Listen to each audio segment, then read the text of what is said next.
Okay. So welcome to Let's Talk Wellness, where we bring on people to discuss people, places, and practices that makes wellness meaningful.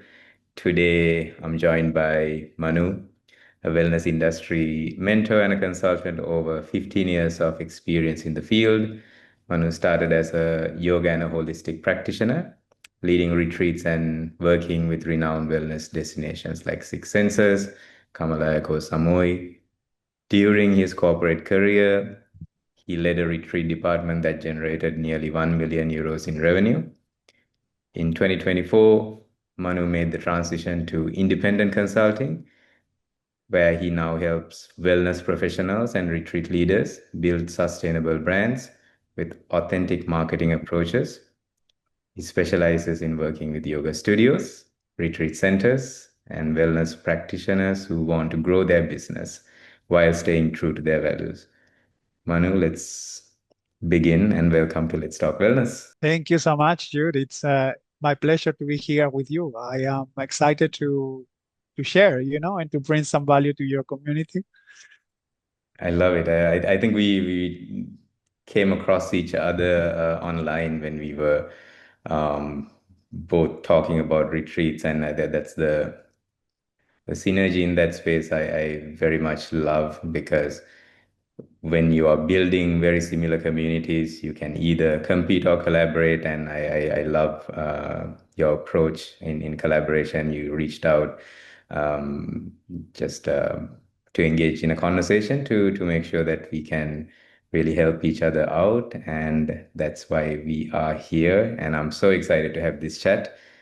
On that note, what pulled you into this work from retreat leader to mentor? I guess, Jude, what pulled me from retreat leader to mentor, it was a little bit of my own journey. And also the fact that when I started my own journey as an independent practitioner, I really found this to be a difficult path. I've been before I decided to become an independent retreat leader and independent practitioner, I've been taking all of the trainings in the world. I had already incredible working experiences, and I thought it was going to be a piece of cake. So here I was, starting to build my business, thinking that, that was going to be something fun and easy. And don't get me wrong, has been fun. Absolutely. Has been an adventure. It is every day. It's an incredible adventure. And I wouldn't trade it from anything. But those first years, they were really hard and really difficult. And I think that was kind of the motivator that over time, it was the thing that because in a way, I forced myself to learn everything about business and marketing. I did have some experience before because for some of the venues that I've worked in the past, I was also a community manager and I was writing blogs and I was doing some part of the marketing piece for those venues. But it was a very different story when I had to do this for myself, like myself being the brand, myself being the person that is offering the service. And so I guess it was a little bit my own journey that when I started to learn about and to deep myself and put myself more into everything having to do with marketing and business, of course, and I found a lot of things I resonated with and a lot of things I didn't resonated with. And then putting things into practice, I noticed that something started to work for my own business. I started that I was more successful with my retreats when I applied certain stuff, and I communicated from a specific perspective. And that's kind of a long story short. It was like kind of in the past, it was one of my struggles, and eventually it became almost like my passion. I always like to think about this metaphor. It's like and this is actually part of the work that I do with some of the brands that I work with, especially independent retreat leaders, when they are looking for, what is that I should be doing? Sometimes we tend to look at what is that thing, that struggle that you've been going through, that you have been learning something. And somehow I like to look at the metaphor of the pearl.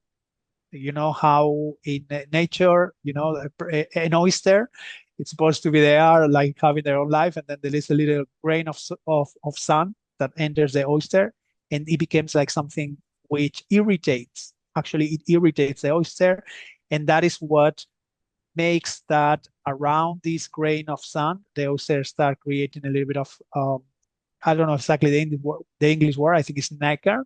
They put a little bit of a layer of, and that was eventually becomes the pearl. So I think in my case it was something like that. It was something that I struggled in the past. I did have a lot of experience working for incredible venues, for incredible brands. But then when it came to my own journey, it was a completely different story. There is also another element, which is in 2020. Before 2020, I was already running my own retreats. I was based here in Thailand. I had my own company, and this was the time when I started. My business started to become okay. I've learned everything. Yeah, I was starting to apply the things that resonated the most. I was starting to see result and success in my retreats, and suddenly all of the restrictions with COVID. I at that point I felt forced to close my company because I couldn't do anything in person.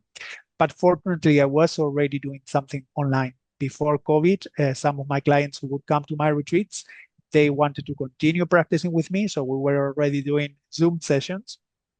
And so many yoga teachers that I knew from my previous years, they asked, "How do you teach yoga, man, online? How do you teach yoga online?"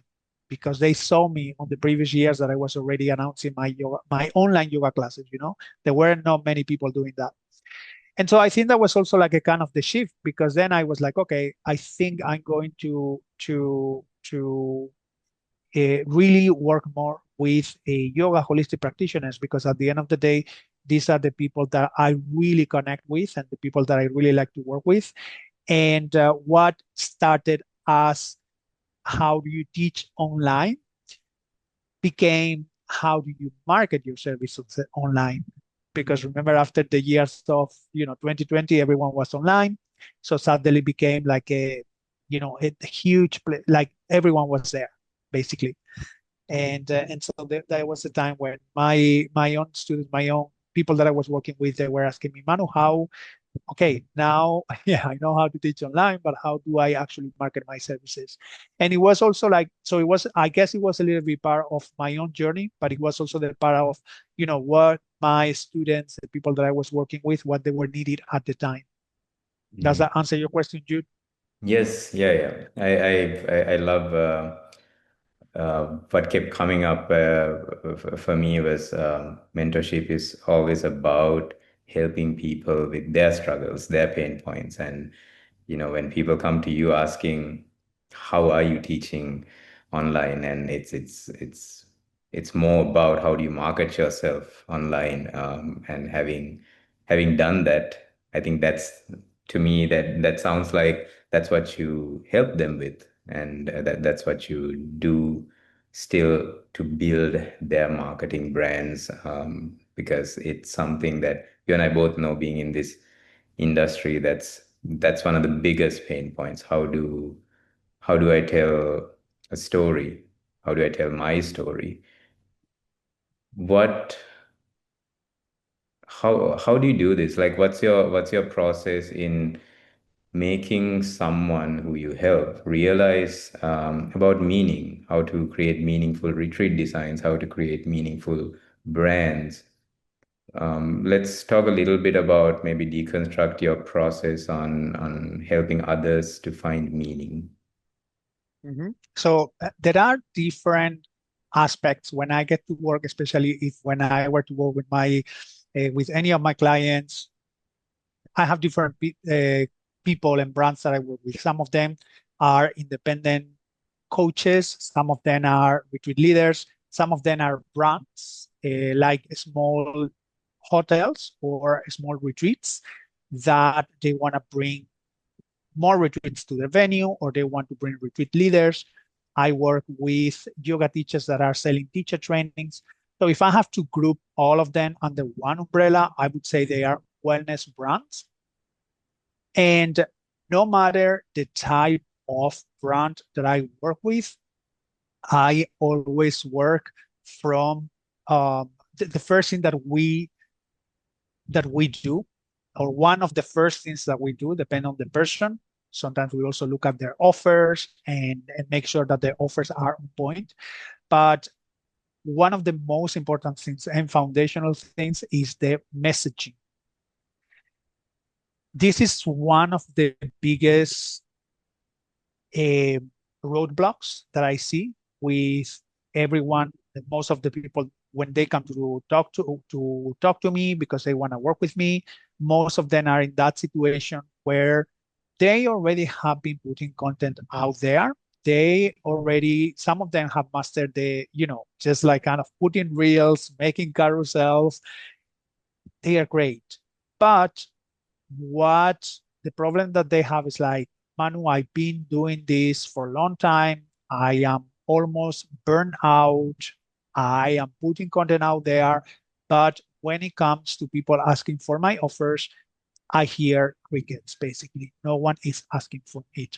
And so the work that I do, you're asking me to deconstruct. So let's deconstruct a little bit this messaging part that I work with. And this is my own approach from the things that I've been learning over the years, the things that I've been seeing that successful brands have. And I have also added my own little flavor. I call this method the root chakra of messaging. Why do I call it the root chakra of messaging? Because if you think about the symbol of the root chakra, it's almost like a lotus with four petals, right? And when you think about the number four, it's almost like kind of the foundation for something. And also the root chakra, that's why I call it the root chakra, because it's like kind of the foundation. You start a house, you start something, you need to start from the foundations. So what are those foundations? And this is what I work with, as I say, any of my clients, regardless of whether they are a venue or a teacher trainer, we work in these four things. Number one would be niching, your niche. Who are you talking to? When it comes to communicating online, when it comes, okay, you are putting content out there. Maybe you have been doing 200 posts this year, right? But if your posts are talking to different people, people are going to get confused. They are not going to know what is exactly the person that you are talking to. And more specifically, Jude, what's the problem you are helping them fix? Yeah. So that's kind of the first thing that we work within this framework of the chakra, the root chakra of the messaging. It's the niching. Who are you talking to and what problem do you solve? Then we have another one, which is really important, which is values. We really do a deep work in when it comes to the values, your brand values. This is something that I've seen, for example, when I work in big brands. I can tell you even Kamalaya or even Six Senses. They did have departments that they were specifically there to enhance the that aspect of their communication, the aspect that has to do with the values, why they do the work that they do, what are the initiatives they have, and how that was connected to their own values as a brand.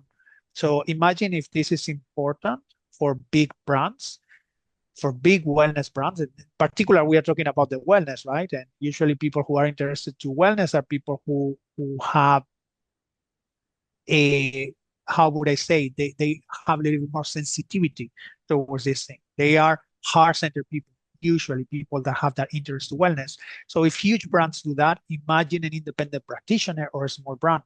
It's super important that you work that aspect of your business. So we have the niching, we have the values.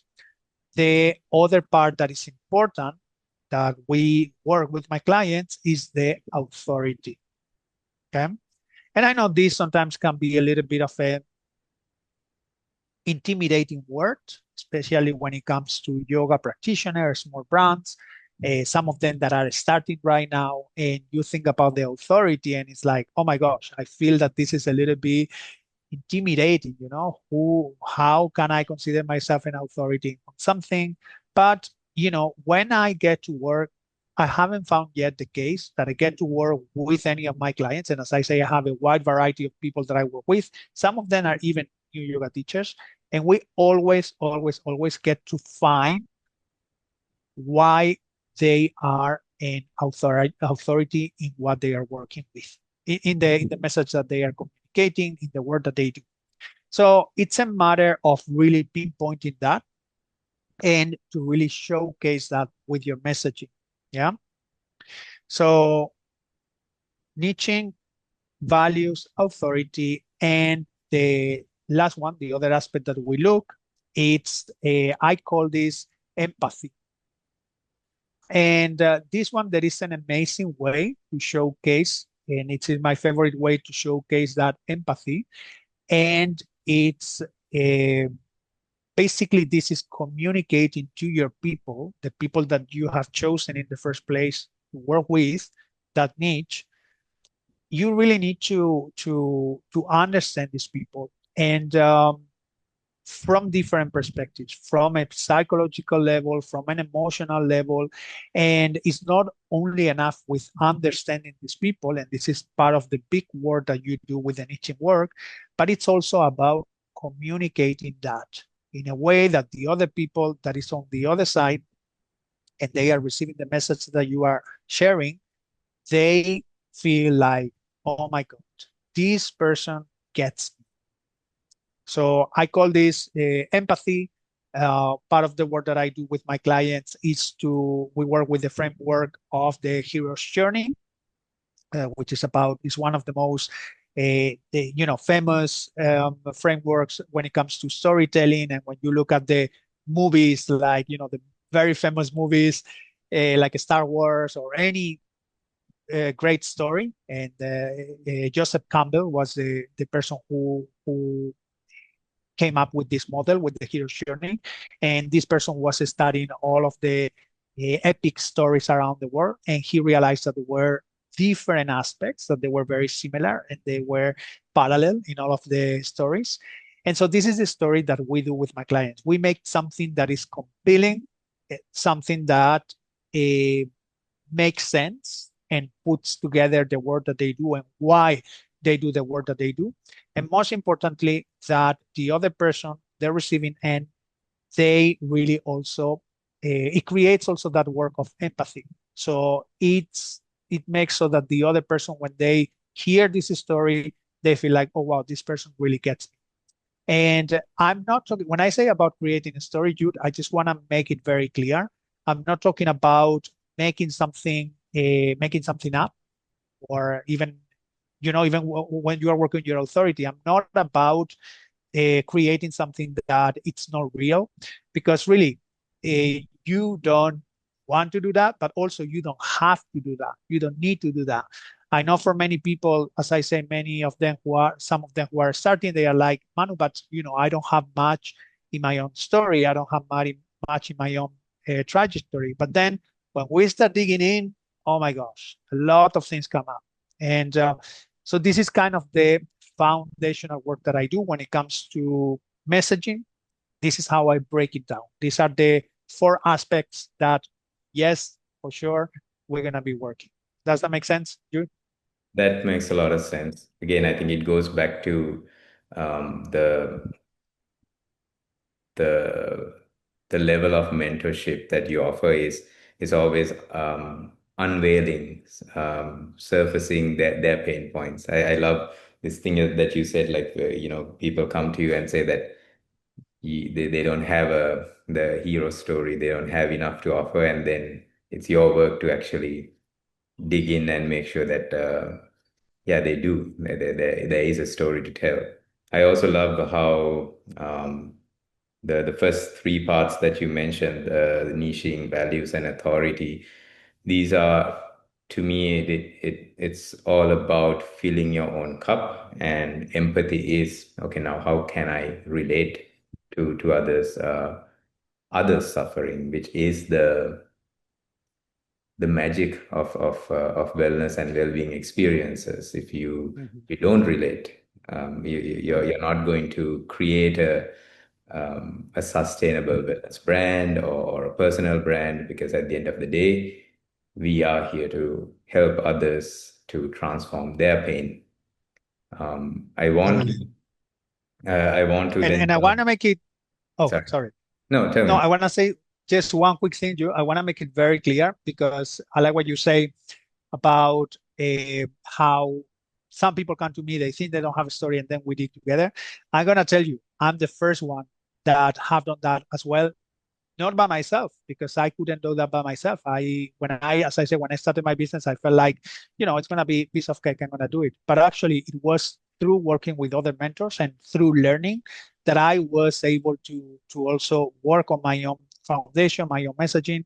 And as we are having this conversation, I can tell you that I am in a two masterminds that I am part of, that I keep learning about business, and one membership that I just subscribed last week. This one in particular is about the Facebook ads, which is something that I'm starting to work with the client and stuff. But what I want to tell you with this is that we all need help, no matter the stage where you're at. You always are going to benefit to work with someone that can reflect that story to you, so that you can get those little details that you are not able to see. Because here's the thing: when you are into your brand, there are so many things going on. It's almost like you are into a bottle, and so you are not able to read the label. This Mm. is how I talk sometimes with my clients. Like, when you are into your business and on the day to day, on the, planning what's happening day to day, what's are you going to be planning over the next few months, and thousand things happening, it's very hard to see how you project your message outside and how people are perceiving you. So having that feedback from someone who understands the industry, or having the feedback from someone who can offer something that it's going to be a value to you, I think this is essential. On that note of empathy and wanting to do these things with others, you and I both know that we can't do it without help. How does people and communities come into play? I know our role as retreat leaders is to help the participants. But let's talk a little bit about the people and community who also make retreats possible. Your experience in being a retreat leader, running entire departments at Six Senses, maybe can come into this conversation. If you can tell us a little bit about how have the communities around these retreat centers have shaped successful retreat experiences. When you talk about the communities, Jude, are you referring to the people that are involved in the retreats? You are talking about the staff. Yes, people, practices, and traditions that actually make a retreat unique. So if it's in Thailand, it's the retreat is quintessential Thai. Yes, it is the retreat leader who's coming in, but participants also know that it's happening in Thailand, and we run retreats in Sri Lanka, and we make sure that there is a Sri Lankan identity there, and that can Yeah, only happen with people and communities. I'm just curious your thoughts yeah, on the importance of people and communities to make a yeah, retreat experience very successful. yeah. I mean, it's I think it's also foundational. It's something that it's really, really needed. And I love what you say about Sri Lanka. When you bring retreats there, you want to make sure that it stays in line with the place.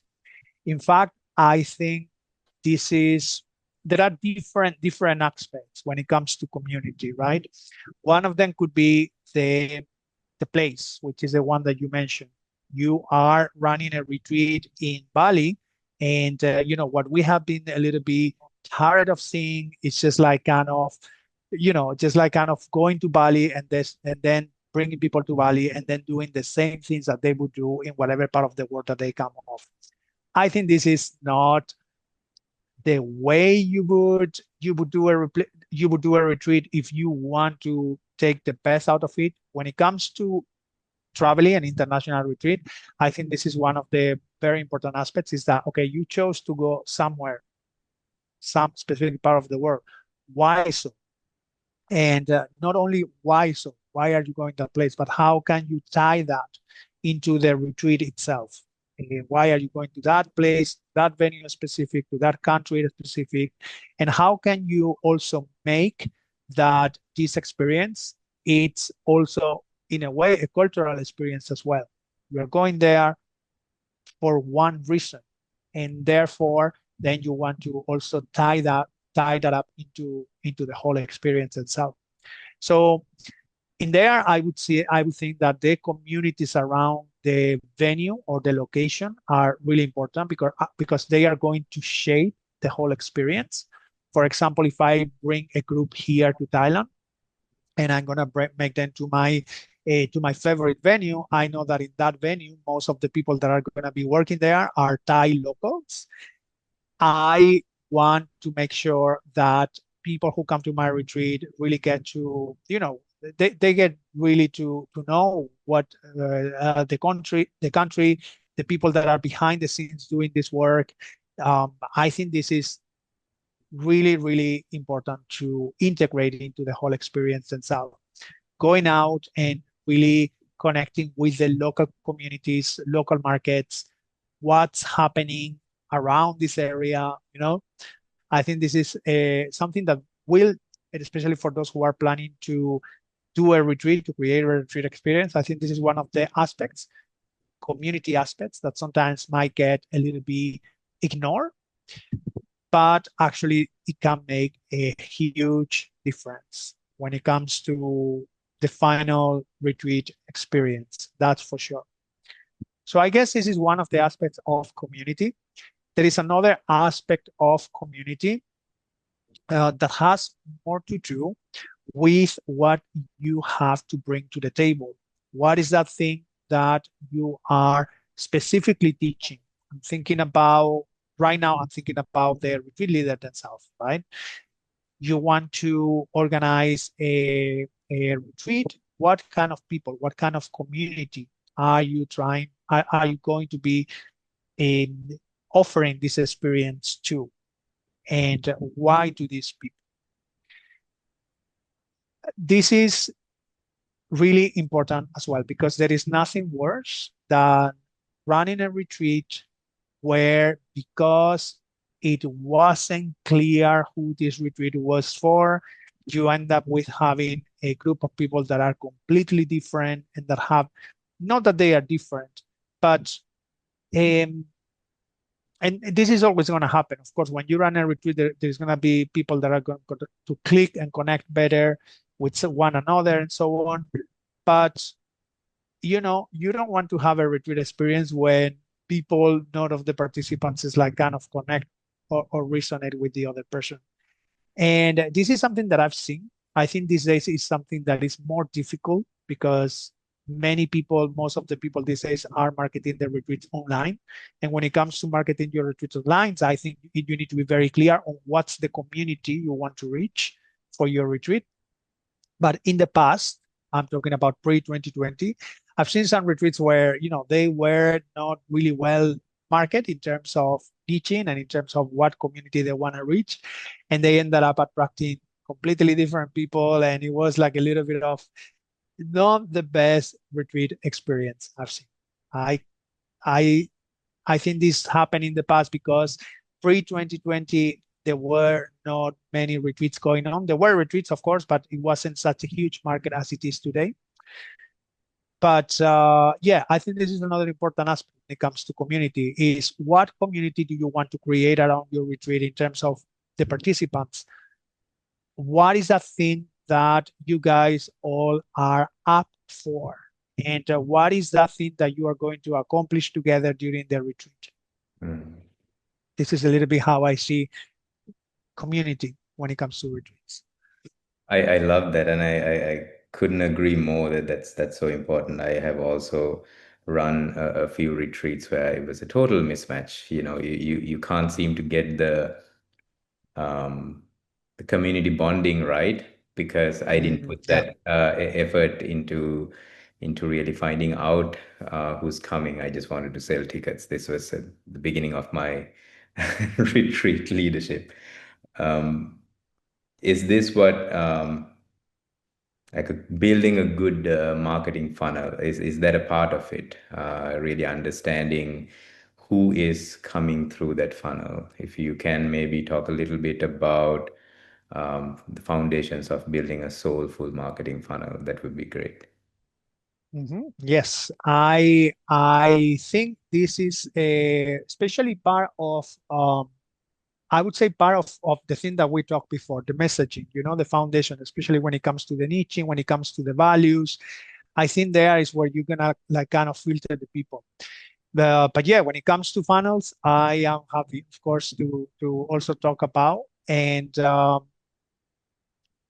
funnels at the end of the day. Um, it's a way to okay, when we look at the upper part of the funnel, right? It's a I look up from the perspective of marketing. If I'm looking at the upper part of the channel, it's like all of the people that are right now navigating the internet, all of the people that may come in contact with your own communication channels, with your retreat landing page or whatever that is.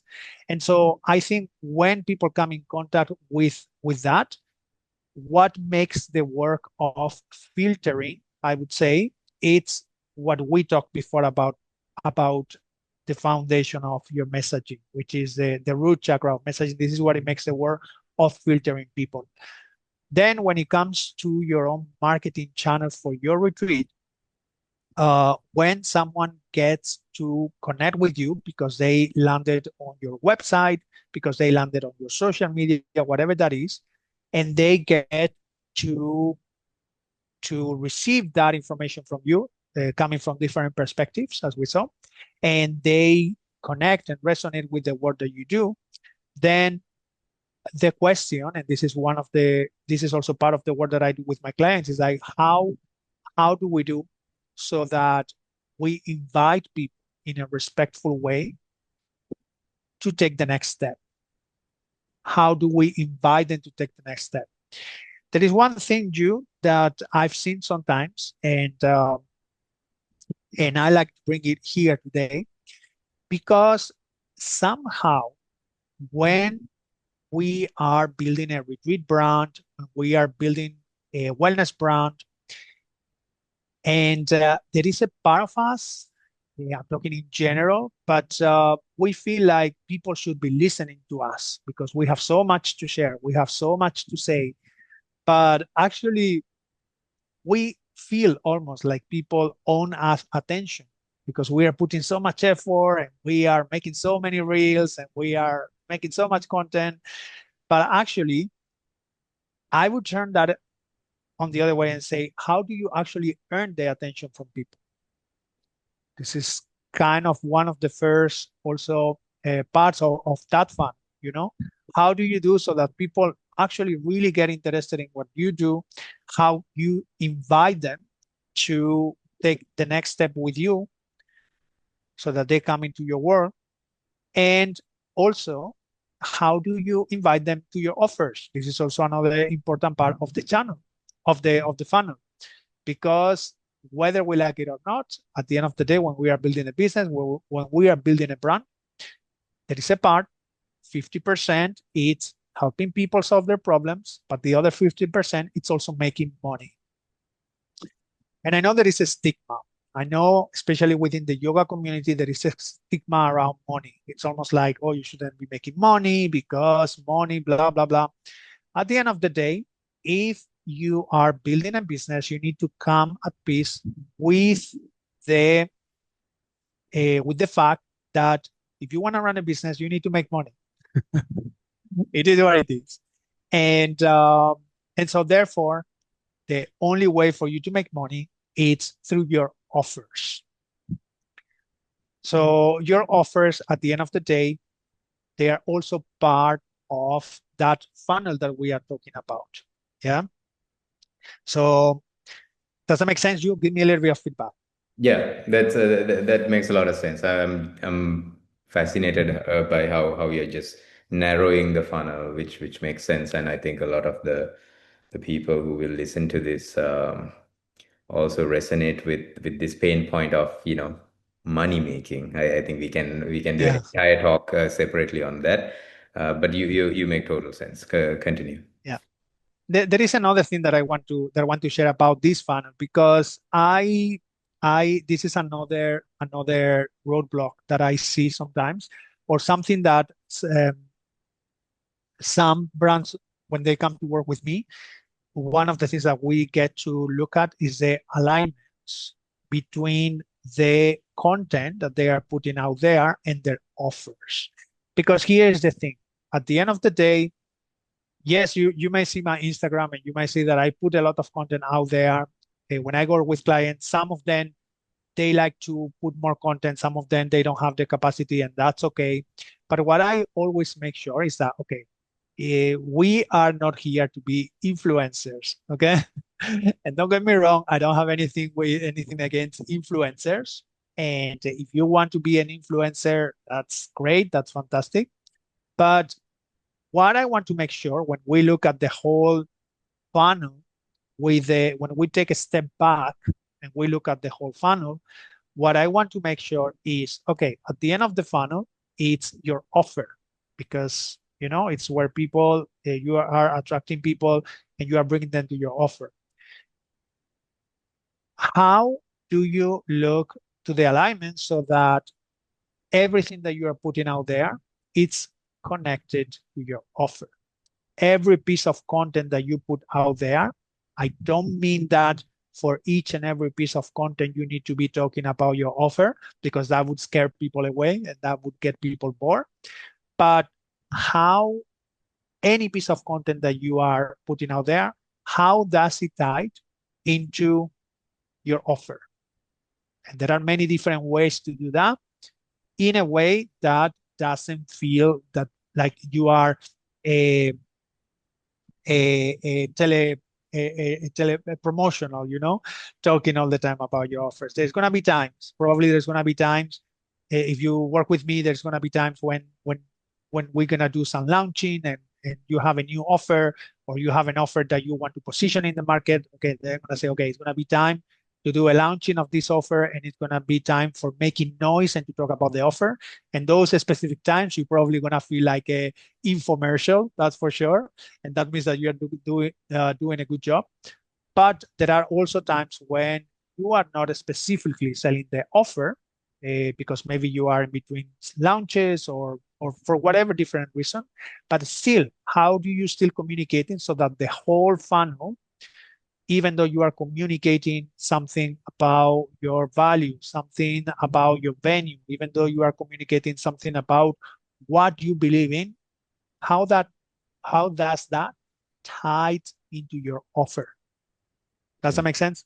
Yeah, that makes sense. That's where a lot of yoga, wellness practitioners, teachers go wrong also. I have worked with, and I myself have become this person occasionally where passion takes on, and then you talk about I, certain things. I've been there too. Huh? I've been there too, and many times I tend to be very creative, and sometimes I'm like, okay, I want to do that, but then I always think, okay, how if I'm gonna put this out there, how does that actually tie with all the work that I do, with my messaging, with my offer? But yeah, I definitely have done. If I go back and see at some posts of me of the past or things that I've shared, I feel like, oh, I mean, at the end of the day, it's human for us to also compare ourselves. The social media space is a vast space, and we tend to just get lost in trends, and we think that we need to jump into it. But ultimately, you are going to be more authentic if you promote the things that you're good at. And this is what I try to remind myself and people who work with me also. Just talk about the things that you're good at, and it'll naturally tie into your offer. You don't have to pretend to be or pretend to know about something. Talk about your story and how that is a part of your offer, and that's a exactly. beautiful way to look at the funnel also. I 100% agree. If I know you have a webinar dedicated to this, helping yoga and wellness practitioners to create and sell out retreats with some of these methods. I know what we talked about is just like a teaser of this. Let's talk a little bit about that. How would one find out the work you do, and what could they expect from your webinar? Are you talking about it specifically from my webinar or a webinar in general for anyone who wants to do a webinar? I'm talking about your webinar because I think it's much needed. I like what you also say, that we're not here to be influencers, and there's a lot of noise as influencers, whether it's a yoga teacher or a coach. And again, no shade on any of those people, but there are a lot of people who are lost also, and the platform we have is for them, how to actually market your offering without overwhelm, without burnout, without anxiety. And the offer that you and I talked about, like, when we first exchanged like emails, it really resonated with me. And then I felt like, okay, this is why we need to have a chat, because it is a different way of focusing, and it's a different way of really talking to the right audience. So I just Mhm. want to roll out the red carpet for you to talk a little bit about your webinar. Okay, so my webinar, which if I remember correctly, Jude, is the one that they can access through a link that I share with you. Is Yes, that's the one? Yeah, that's okay, the one. Yeah. that's it. Okay, so in that webinar, what you're gonna see, you can look at it from two perspectives. In one way, you can look at it at it's a webinar that is specifically about how to successfully lead an international retreat, and what are the pieces of what are those aspects that you don't want to miss, the things that you need to take into consideration. Um, so we talk about in that webinar specifically, we talk a little bit about the venue, how to deal with the venue, what are the things that you need to communicate with the venue, what is a no-no for the venue.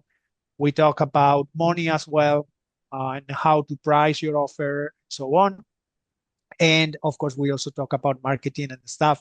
But so that's one way I look at it, and to learn, of course, for anyone who is interested into running a retreat, getting that webinar, it's kind of a really, really good foundation. I've got people who really told me, oh my God, this webinar, I felt it was so much value. But there is another way to look at it and another perspective for anyone who is interested into watching this webinar. I like them to also look at it from different perspective. And it's the perspective that the teaching part of that webinar is not that much. I think maximum, if the webinar is 60 minutes, maximum it's 50% of the time I'm teaching. The rest of the time during the webinar, I am sharing other parts which are more having to do with my own journey, with my own story. And there is also, in this webinar specifically, the one that I share with you, I took out the promotional part, but the original, when I recorded it live, there was also a promotional part at the end. So this is the way I also like any retreat leader, aspiring retreat leader who is looking to run a webinar. Yes, you can learn a lot from my webinar, from what I'm teaching there, but also look at it from the perspective of how am I leading the webinar? So in a way that makes sense, in a way that when people are into the webinar, you qualify them and you make sure that the people that are there are in the right place. You speak to them about your own story, and you share about the things that you believe, the things that you don't believe. And so you build all of that in a way that naturally leads to the offer. Again, I've been running webinars where in each and every webinar that I run live, I have been promoting something. And of course, people are free to, I'm never going to force anyone to buy or not to buy. They are welcome to come for free to my webinar. And if they resonate and they want to take the next step, the opportunity is there. But if not, that's fantastic. I can tell you that many people came to me and after the webinar, even though the teaching part wasn't that long. There were a lot of parts when I was talking about my own story, I was promoting, but they were like, wow, I got so much value. I got so much value. You know, we think that we need to be teaching all the time. We think that we need to be speaking all the time, giving something that that people are going to be like, wow, of course, and you want to do that, but you also want to talk about the things that other people can connect from the perspective of their own pain points. You can also tell your own story, and all of these are aspects that are also important inside the webinar. And for anyone who sign up and watch the webinar, they're going to see the way this is structured in a way that kind of naturally leads to the final offer, which, as I say, is not there because I put out the promotional, but yeah, they can have an idea. Great. I think that would be very valuable to see a different way of, um, yeah, speaking to an audience through a webinar. I Mhm. also have to watch that. Um, okay, Manu. So I think that's a nice conversation we had. I wish we can do more in the future. Maybe we jump on a, IG live when Instagram figures out how to show each other's faces Mhm. and not looking at black screens. Um, Yeah, it happens to me sometimes. yeah, It happens that I couldn't see the other person. right. But I'm glad that you came on and shared a little bit of your extensive experience. And if anyone wants to find more about what Manu does, we will put all his socials and his links in the description. And I want to conclude the chat with one question. If a wellness teacher leaves today and does only one thing from this conversation, what should it be? Okay, so if there is one thing that they would take away, I would tell you this. And this phrase is not mine; it's from one of my mentors, but it really hit me. And it's this one.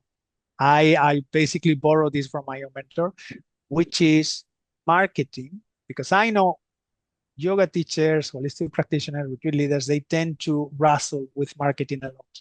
Sometimes even the word marketing feels like, oh my gosh, I don't like marketing. It feels like something that is manipulative. It feels like you are talking about yourself or you are selling yourself. When I look at marketing, and this is the phrase that I want every yoga teacher, every retreat leader that is watching this to take away, is marketing. It's the art of educating your community in the value of what you have to offer. Let me repeat that again. Marketing is the art of educating your community in the value of what you have to offer. Wow, that's powerful. That's it is really powerful in the sense that that's how you stay true to yourself. That's how you become authentic. I love that. It's Thank you great. for It's that great. one. As I said, Yeah, it's not mine, but I pass it on. I borrow from my mentor. I pass it on. that's Yeah, really nice. Yeah, on that note, I'm going to take that also.